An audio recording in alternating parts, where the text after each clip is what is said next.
اللہ اس کے دل کو ہدایت دیتا ہے، اور ہر چیز اللہ کو جاننے والی ہے۔ کوئی بھی مصیبت اللہ کے حکم سے آتی، اس کا معنی یہ ہوا ہے کہ ہم جو بھی پریشانی دیکھتے ہیں ہماری یا وہ آزمائش ہوتی ہے یا پھر ہمارا پنشمنٹ ہوتا ہے۔ پھر اللہ پہ ایمان کی ہدایت، جو لوگ اللہ پہ سچی یقین رکھتے ہیں، مطلب توکل رکھتے ہیں، اللہ انہیں صحیح راستے پہ چلنے کی توفیق دیتا ہے۔ ہماری مصیبت کبھی کبھی ہماری دنیا میں آنے پر جو ہماری مصیبت آتی ہے وہ کبھی کبھی ہماری رائٹ پاتھ کے لیے آتی ہے۔ سم ٹائمز ہم کچھ غلط کر رہے ہوتے ہیں، اس لیے بھی مصیبت آتی ہے، اور اللہ اپنے بندوں کے دل کی بات کو جانتا ہے۔ پھر سورہ الآیت کی آیت نمبر 7-180 میں دیا گیا ہے، وَاللَّهِ عصمت اللہ فداہ بناہا وزروا الذین یدعون اللہ فی اسم اللہ نہ سیجوتو مکمون نہ یکمون۔ اللہ کا بہت زیادہ بیوٹیفل نیم ہے، جو 99 نام ہے، اس میں سے کوئی ایک ایسی نام نہیں ہے جس کے کوئی معنی نہیں ہے، جس کا کوئی مرتبہ نہیں۔ بہت پیارے پیارے نام، اس نام کو کسی نے قرض کیا، کسی نے ابیوز کیا، کسی نے غلط معنی نکالے تو اس کے لیے بھی پنشمنٹ ہے۔ ان کے ہر ایک نام پہ ہمارا یقین ہے۔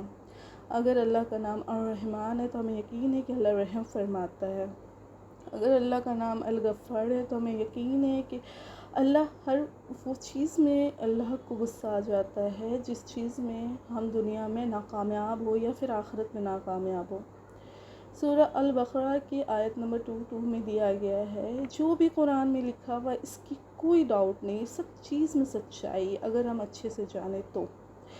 یہ جو گائیڈنس جو ہے یہ ہمیں اللہ کی طرف سے ملی ہے، جو ہمارے کہیں نہ کہیں اگر ہم اسے تفصیل سے پڑھیں، ہمارے توکل کے ساتھ پڑھیں تو ہمیں یہ کہیں نہ کہیں اللہ سے نزدیک جاتی ہے، ہیومینٹی اینڈ سنسیئرٹی ہماری بناتی ہے۔ سورہ العمران کی آیت نمبر 190 میں دی گئی ہے، الذین یقرون القی محادق دوال آل جمین ولہان فی الخلق توات والارض۔ بے شک آسمان اور دین کی پیدائش اور رات کو بدل جانے میں عقل والوں کے لیے نشانیاں ہیں۔ جو کھڑے بیٹھے ہیں اور لیٹے ہر حال میں اللہ کو یاد کرتے ہیں، آسمان اور زمین پہ پیدائش میں کرتے ہیں اور کہتے ہیں پروردگار تو نے اس قیامت کو بے وجہ تو نہیں پیدا کیا، تو بے شک قیامت کے دن میں دوزخ کا عذاب سے بچائے گا۔ تو اس میں سورہ العمران کی آیت نمبر میں اس میں کہیں نہ کہیں ہمیں جو نشانیاں دکھائی جاتی ہے اس کا سیدھا سیدھا قیامت سے کہیں نہ کہیں کنیکشنز ہے، جو ہمیں پہلے ہی کہیں نہ کہیں الرٹ کرتی ہے کہ دیکھو آج تم یہ دیکھ لو، کل بھی یہ آنے والا، لیکن کل اس سے کچھ زیادہ آئے گا، اور تمہیں آج تو تم بچ گئے پر کل نہیں۔ پھر کچھ اسکالرس کے دوارا بھی دیا گیا، امام ابن تیمیہ رضی اللہ عنہ فرماتے ہیں کہ جو شخص اپنے وسوسے سے نفرت کرتا ہے، وہ مجاہدین ریفل کرتا ہے، وہ کلیئر ایمان کی نشانی ہے۔ اس کا سورسز جو ہے مجموع الفتویٰ سے دیا گیا ہے۔ مجاہدین کا مطلب یہ ہوتا ہے کہ جو وارئر، جو فائٹرز ہوتے ہیں، جو اپنے نفس سے لڑ رہے ہوتے ہیں، جو اپنی خواہشات، جو حرام خواہشات ہو، ناجائز خواہشات ہو، اس سے لڑ رہے ہوتے ہیں، اس کو ہی کہا گیا ہے یہاں پہ مجاہدین۔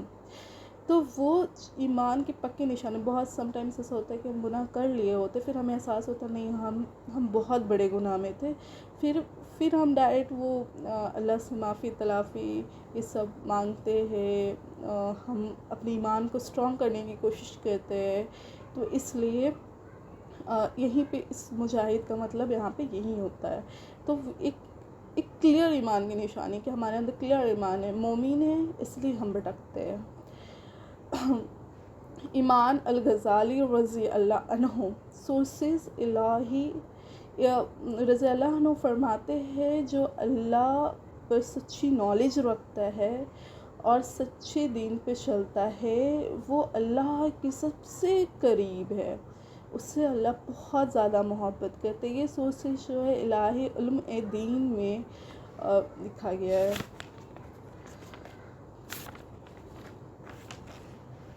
کچھ امپورٹنس پوائنٹ ہے لاسٹ میں ایز اے سمری۔ جس سے کہ ہمیں جاننا بہت زیادہ ضرورت ہے، ہمارے توکل کو اور بھی یہ اسٹرانگ کرتا ہے۔ نو اللہ کو ہمیں جاننا ہے، وہ بھی اچھی طریقے سے۔ سم ٹائمس ایسا ہوتا ہے کہ ہم قرآن پڑھتے ہیں پر کچھ پڑھتے کچھ نہیں پڑھتے، کسی کا معنی پڑھتے۔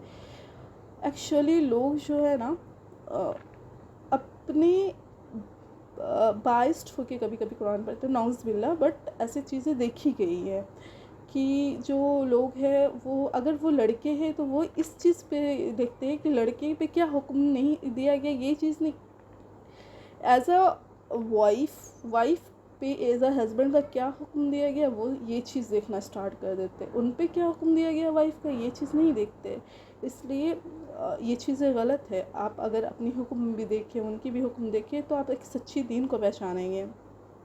نو اللہ تھرو ہز نیم، اللہ کو جانیں، اللہ کے نام کو جانیں، اس کا مرتبہ جانیں۔